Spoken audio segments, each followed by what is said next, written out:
Welcome to the Imperfect Brand, where we talk about everything that really happens behind the scenes when it comes to branding and basically building a business.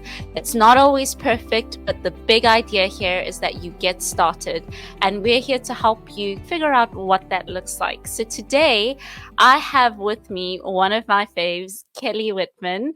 If she's never had an introduction like that, she needs to know she's made the favorite list for Val Brown. And we often talk about the books in her library, and I love how she communicates brand strategy and she communicates the power of branding and design, because we make it a lot more complicated than it should be.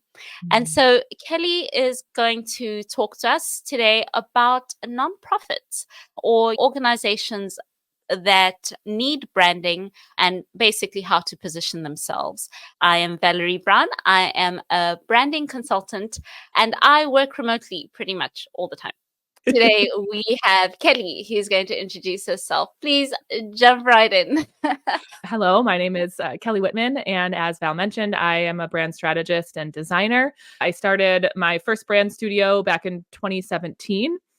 And I had that for about 6 years and made an incredibly hard but right decision to close that right before the birth of my second kiddo. I took the summer to realign with what I was doing with my life, with business, and very serendipitously was approached by a business friend who I was in a mastermind with to start a consultancy to support nonprofits. And I had worked with nonprofits in my brand studio prior to starting my business. I had worked in nonprofits in the marketing space. So last September of 2023, we officially started Brand Raise, and it's a fundraising consultancy with a brand focus. So we're about a year in, and that has been absolutely lovely. I still also do brand consulting for-profit businesses, primarily in the service provider space. And I just love everything brand. I can talk about it for hours on end. And Val, you and I can attest to that. We have very good conversations about brand. What's the difference between a nonprofit and an NGO, so non-governmental organization? I don't know, this side of the world, that's a thing. Is there something like that in your context? That's a really great question that I honestly don't know the answer to, that I probably should. I feel like it's Okay. maybe a tax status thing. When I think about Yeah. non-governmental organizations, I think that they're more international based. Nonprofits are, at least on the States, it's their tax status. I would imagine that's probably like that for the rest of the Similar. world. When I think about NGOs, I think about them more as international organizations, maybe doing more humanitarian on the ground efforts. I don't know what the exact differences are. I feel like they're kind of interchangeable, and maybe they are for some people. I would imagine Yeah. that there are some specifics in their differences, but for us in Brand Raise and what we do, in my experience, I've worked with organizations that have identified as nonprofits. Nonprofits, yeah. They've been based here in the States, so that might be because of that. But yeah. Yeah. For those listening and watching today, if you have a little more insight than Kelly and I do, once again, we don't know everything. I really love for you to interact with us on LinkedIn with our full names and just let us know like what your experience is in that space. And yeah, just in terms of communicating to the world what it is you do, I think some of those things can actually be a big deal breaker, like people not knowing what the difference is, if they're the same, how to approach them and how to even start. So in that same tone of starting a nonprofit business or even a small business, right? How can nonprofits and small businesses position their brands to attract financial support? All of us need money. We're going towards the end of the year. We're going to jump into 2025, and everyone wants, they need some kind of financial support.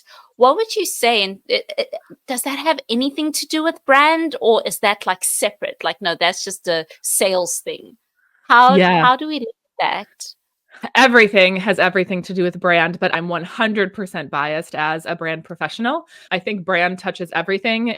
in a business, whether you are a nonprofit organization or you are a for-profit. I think there's a lot of ambiguity and this fallacy that if you're a nonprofit, it doesn't mean that you need to do and walk through the same steps that a for-profit. But at the end of the day, you're still a business. A business is a business. When we think about how do we position to attract financial support, whether that's through donors as a nonprofit or its clients as a for-profit business or customers, I think it might be helpful to understand, well, what is positioning? I always like to get on the same page with my audience when we talk about a specific branding element, because there's a lot of ambiguity, because when you ask maybe 100 different brand professionals, they all will have a different definition.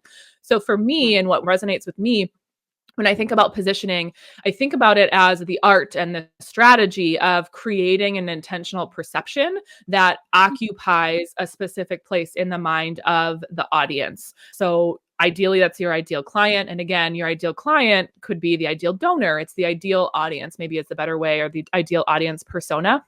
And when we think about positioning, we also need to attach this last piece, which is it's in relation to others that are in your same space. So you as the business, you as the organization, you need to make that distinct decision, which can be incredibly challenging of, okay, where do I want and how do I want people to categorize what we're doing and the work that we do? So that is first understanding who else is in your space, who is your audience comparing you against, and the specific, maybe a specific key point to understand there. It's not necessarily what you think, it's what they think. You can help shape that perception by intentional messaging and visuals, by that positioning. But at the end of the day, you need to understand who are you speaking to and how do they compare and how do you want to shape that comparison? Who, thinking through that idea that also gets to maybe another tangential leg of your arm as you're thinking, or kind of branch of this idea of positioning, is you then need to understand who do you want to be a good fit for? Who is that ideal audience that you want to have them compare you to something else and you want to occupy a certain space in their mind?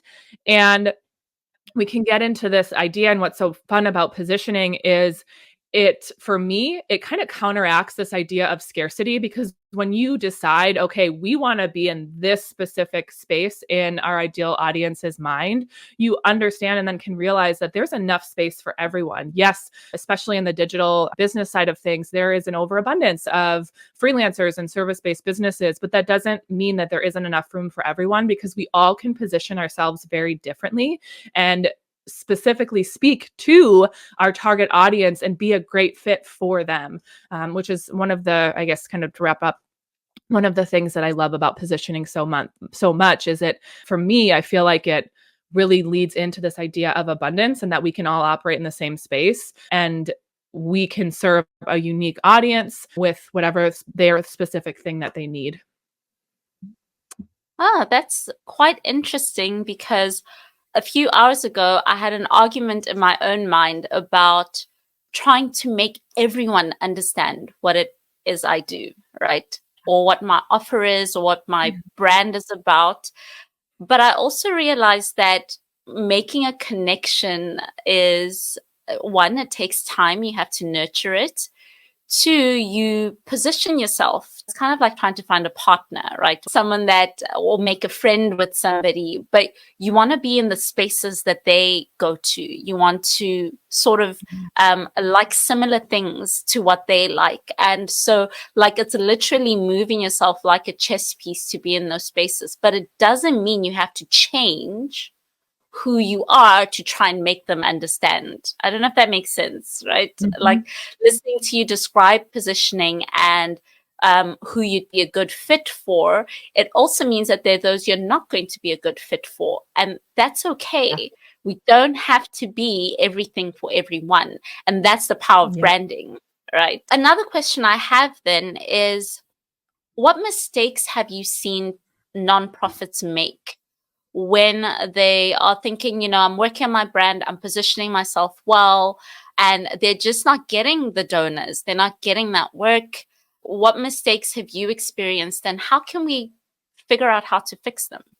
Yeah, well, even building off of what you just said, I think one of the most common mistakes in brand and marketing and just business in general, again, both nonprofits and for profits as a business entity, is this idea that we think we have to be for everyone, and we're not. So we serve, like thinking about your business. So like my business serves a specific purpose for a specific audience.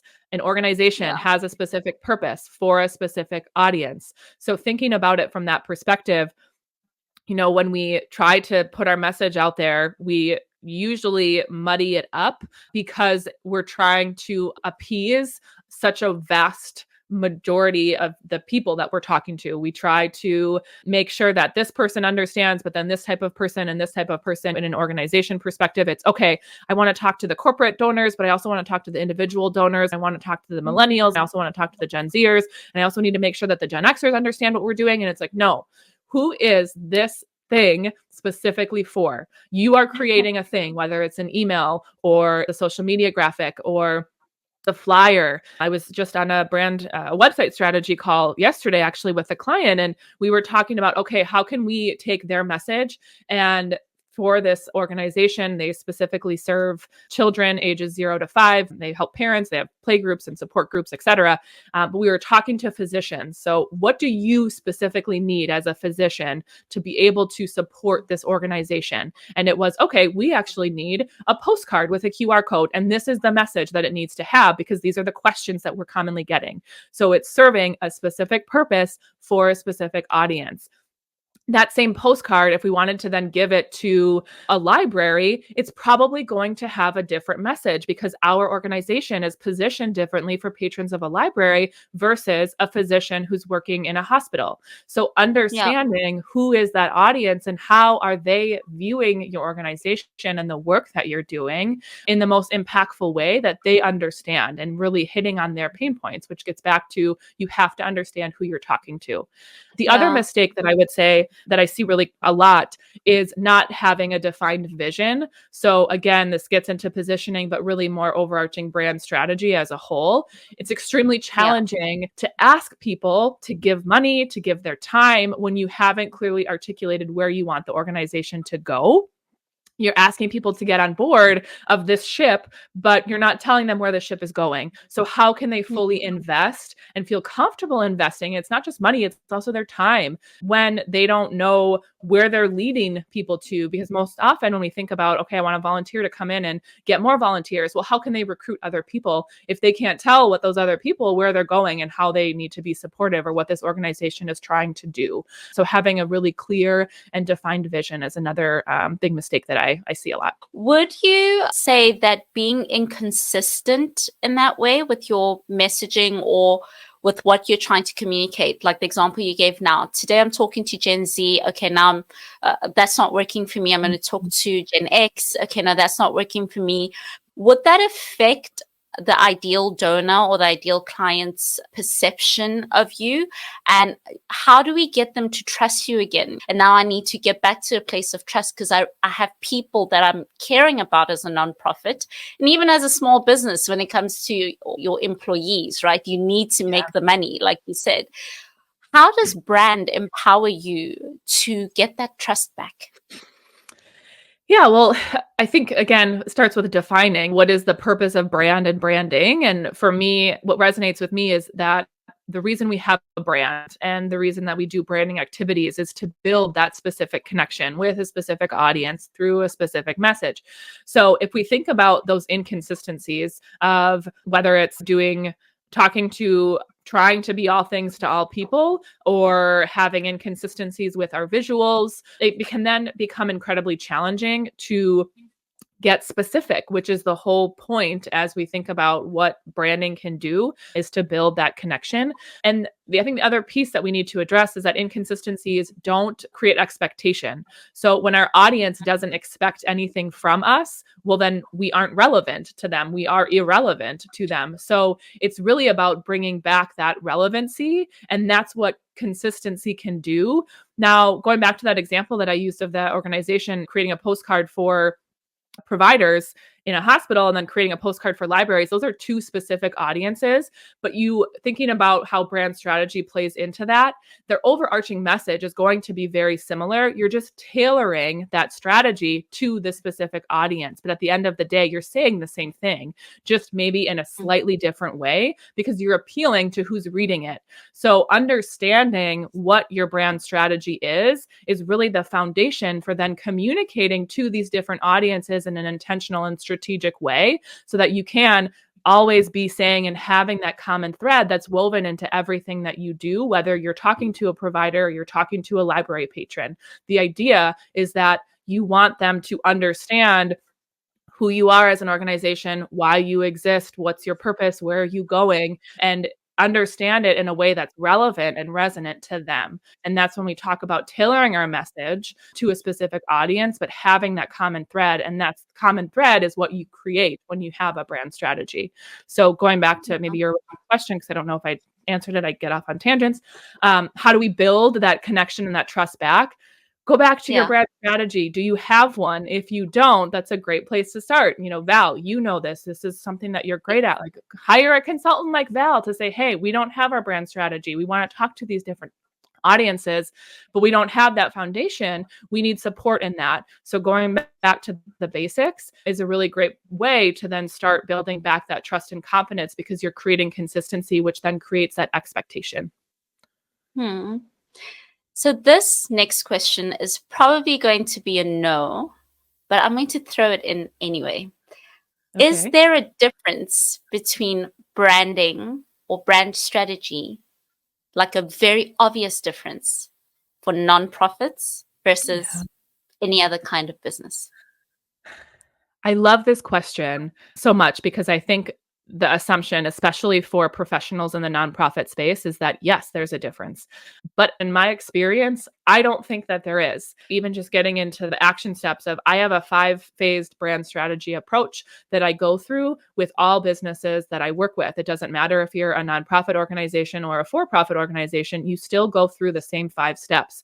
Yes, we might spend more time on an organization's core identity, so their mission, their vision, their values, their purpose, their beliefs, because that is generally, when we think about from a nonprofit organization, that usually holds more weight because it goes directly into things like grants and funder conversations, versus with a for-profit business, we'll probably spend more time on positioning because they really need to understand how they're different and unique from others in their space because they're more likely to have more competitors. Their space will likely be more noisy. So I would think that and I guess to put the bow on this, wrap it up quickly, is that no, I don't think they're different. I think we can focus on different elements of a brand strategy dependent on the organization or the business, but I would still go through the same 5 steps, whether you are a for-profit or a nonprofit. I have never looked at it like that, like where you spend your time in the brand strategy stages. I've also had an experience where the owners prefer to spend more time in the visual identity part. And I often say to them, that's the last thing that you do. Actually, we have a whole lot of things to get through before we even get there, right? Yeah. And there's always this rush to kind of get to the goal. This is our mission, this is our vision. And one of the questions I often ask is, does your team know what the vision and mission is? The people that are doing this with you every day, have they internalized it? Do they understand it? Do they understand what you're trying to achieve? Because if they don't, then everything else that we're doing, on social, we have the word vanity metrics. It's almost like you're just keeping up appearances and showing up, but there's no depth. There's no blueprint that you're actually following. And, years later, you start to wonder why you don't have brand advocacy. Everyone's changing. They bought from you for 5 years because they needed you, but now a better competitor has come and they don't need you anymore. What's going to keep those people from or keep them in your circle and have them supporting you consistently and even forever. I don't know. That's a big Mhm. word, forever. But I'm that kind of strategist where I'm like, I want people to talk about you even when you're not there anymore. I want them to love your brand like they love Coca-Cola. Like that's not even a question. Mhm. It's what they love. It's who they love to support. And yeah, things like that. I don't know. I'm rambling now, but it's okay.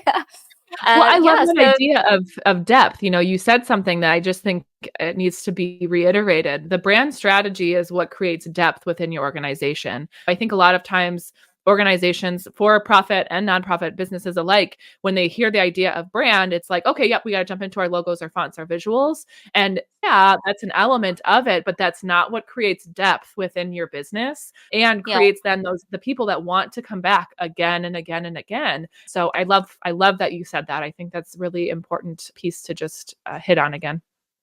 Oh, once. Yeah, I love that too. Thank you, Kelly. So now that we've unpacked a lot about nonprofits, I mean, we could talk on and on about this, but I think the little piece that we have given should help people along in what they're trying to do or what they're trying to build. So I'm going to jump in and have a little fun with the last few minutes that we have, and I hope you're ready for this. With having an imperfect brand, it means that you don't always have the perfect answer, right? So I'm going to start doing this. I'm piloting this idea and I'm starting with you. Lovely. And I I'm just so have excited. I just have three random questions to ask you. Okay, so the one Okay. is, and I'm going to read them. If you had to describe your branding style as a color, what would it Mm, be and why? yeah. Oh, that's a good question. As a color, given that I'm surrounded by it, I think I would have to say like a sagey green. For me, it's grounded, natural. It feels like it's strong yet calm. And that's the tension that I try to balance when I'm working with clients is having that groundedness and that strength and yet being calm when their gremlins can come in of like, I need to talk to all things to all people. And what do I do about this? And we can get into that overwhelmed brain. So I would say, yeah, a sage green. Nice one. Okay, I know you're a book lover.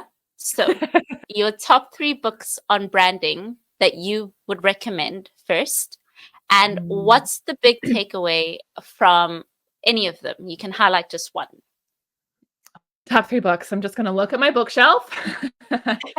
Definitely Brand Brilliance by Fiona Humberstone. It was my first introduction to the idea of brand strategy using seasonal color theory and bridging this gap between strategy and design. So I would say that's my biggest takeaway from that one. And that would probably be I love the book. I love it. I love it. I love it. I can't recommend it enough. Creative Strategy and the Business of Design by Douglas Davis is another really great one that talks about strategy and your creative process. And I just talked about this on LinkedIn. So I'm going to say The Widest Net by Pamela Slim and helping understand your tiny marketing actions and filling what she calls your watering hole. If you could collaborate on a brand strategy for any global nonprofit, who would they be and why? Yeah, that's such a great question. And I would, the idea of working on with a global organization is amazing. But I actually would say, really, any human services organization that focuses and or supports women and or children. But that being said, I honestly love the idea of working with small to medium organizations because I love collaborating with teams that are in the day-to-day work. I think it just fosters such great conversation and the work that we do, we can see quick results for and seems to be, at least in my experience, again, I only have experience with small to medium, but I love that we can work on a brand strategy and then like a week later it gets put out into the wild. We don't have the challenges of having a global organization with a huge rollout. It seems to be more instantaneous and my impatient personality loves that. I am exactly the same. I think that small to medium businesses are also quite relatable for me. Like I just Yeah. enjoy doing it because I feel like I can know everyone by name. You know, I'm very passionate about culture as well, like internal culture or corporate culture. And when I talk about branding, I always love to know that the people fully understand what we're talking about, but they're also sold out to it. So having the one-on-one interactions, and you hear someone in their messaging or talking about the company, and you get to experience that at a one-on-one level or even a group setting, but it's an intimate setting, is so life-giving for me. So when you said that, I was like, if I had that question, I would have felt the pressure to think up like a global thing and be like, yes, but you're confident with the type of brand that you're building, and you know what you want and what you don't want. And that's the message to all the listeners and those watching. This is the point that we're trying to make. You don't have to be everything for everyone. You don't have to be everywhere for everyone. You just need to position yourself in a way that makes you flourish. It makes you feel like you can conquer. You know, you actually start to realize the mountain's not so high. You can actually climb it. So that was Kelly here with us today. Thank you so much, Kelly Whitman. She is on LinkedIn, but she also has a Substack newsletter, which I love to read all the time. And there's some really great insights that come out of there as well. So please do look her up and check her out. And I'm also always on LinkedIn. I think that's where I live now on social media. But other than that, thank you so much for listening. And until next time, keep building your imperfect brand of